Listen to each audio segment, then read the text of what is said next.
जैसा कि आप लोग जानते हैं, क़यामत से पहले दज्जाल इस दुनिया में नाजिल होगा जो 40 दिन तक दुनिया में तबाही फैलाएगा। लेकिन एक शख्स ऐसा भी है जिसने इस दुनिया में दज्जाल को देखा है। नबी करीम सल्लल्लाहु अलैहि वसल्लम ने नमाज के बाद तमाम लोगों को जमा करके फरमाया, मैंने तुम्हें डराने के लिए नहीं बुलाया है, बल्कि मैं चाहता हूँ कि तुम तमीमदारी की बात सुन लो। वो एक ईसाई थे, मेरे पास आए और इस्लाम कबूल कर लिया। उन्होंने मुझे कुछ ऐसा बताया है जो मैंने तुम्हें पहले बताया था। वो 30 आदमियों के साथ एक कश्ती में बैठकर सफर में गए जिनका ताल्लुक बनु लख्म बनु जुदम से था। समंदर की लहरों ने कश्ती को एक माह तक भटकाए रखा। फिर मौजे मगरिब के वक्त उसे एक जजीरे के करीब ले गई। वहाँ उन लोगों ने एक अजीब मखलूक देखी जिसके सर पर इतने घने बाल बिखरे हुए थे कि चेहरे और गर्दन में फर्क करना दुश्वार था। उन्होंने कहा, तुम पर लानत हो, कौन हो तुम? उसने जवाब दिया, मैं जसासा हूँ। तुम इस आदमी के साथ रहबन खाना यानी मंदिर में जाओ, वहाँ एक आदमी तुम्हारे बारे में जानना चाहता है। फिर जसासा ने उनसे एक फर्द का नाम लिया तो वो खौफजदा हो गए कि कहीं वो शैतान ना हो। फिर वो तेजी से उसके हमराह मंदिर में गए जहाँ उन्होंने एक हट्टा कट्टा शख्स देखा जिसके हाथ उसकी गर्दन से बंधे हुए थे और उसके पाँव में टखनों तक बेड़ियां पड़ी हुई थी। उन्होंने कहा, तुम्हारा नास हो, तुम कौन हो? उसने कहा, तुम जल्द ही मुझे जान जाओगे,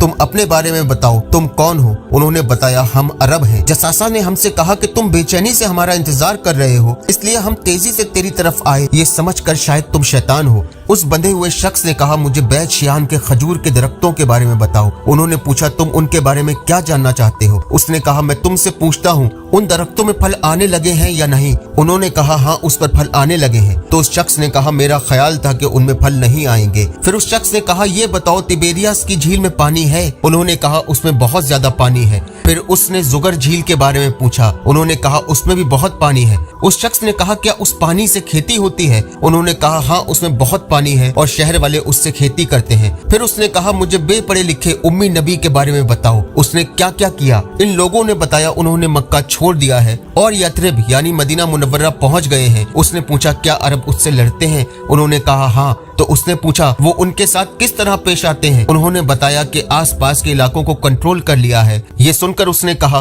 क्या ये हकीकत में हो चुका है? उन्होंने जवाब दिया, हाँ। उसने कहा, उन लोगों के लिए यही बेहतर है कि उसकी इताअत करें। अब मैं अपने बारे में बताता हूँ, मैं दज्जाल हूँ और मुझे जल्द ही यहाँ से रिहाई मिल जाएगी, लिहाजा मैं यहाँ से निकलूंगा और 40 दिन में कोई बस्ती कोई शहर नहीं छोड़ूंगा सिवाय मक्का और तैयबा के। इन दो जगह पे मैं दाखिल नहीं हो सकता। एक फरिश्ता तलवार लिए मेरा मुकाबला करेगा और हर रास्ते में फरिश्ते मेरा रास्ता रोकेंगे। फिर अल्लाह के रसूल सल्लल्लाहु अलैहि वसल्लम ने मिंबर पर अपना असा मारा और फरमाया, तैयबा का मतलब मदीना है। क्या मैंने तुमसे दज्जाल के मुतालिक यही बात नहीं कही थी? लोगों ने कहा, हाँ। उस पर रसूलुल्लाह सल्लल्लाहु अलैहि वसल्लम ने फरमाया, मुझे तमीमदारी का यह बयान पसंद है क्योंकि वो मेरी इस बात की तस्दीक करता है जो मैंने दज्जाल के मक्का और मदीना में दाखिल न हो सकने के बारे में कही थी। देखो, दज्जाल शाम के समंदर ये यमन के समंदर में नहीं है, बल्कि वो मशरिक में है, वो मशरिक में है, वो मशरिक में है। फिर आप सल्लल्लाहु अलैहि वसल्लम ने अपने दस्ते मुबारक से मशरिक की तरफ इशारा किया।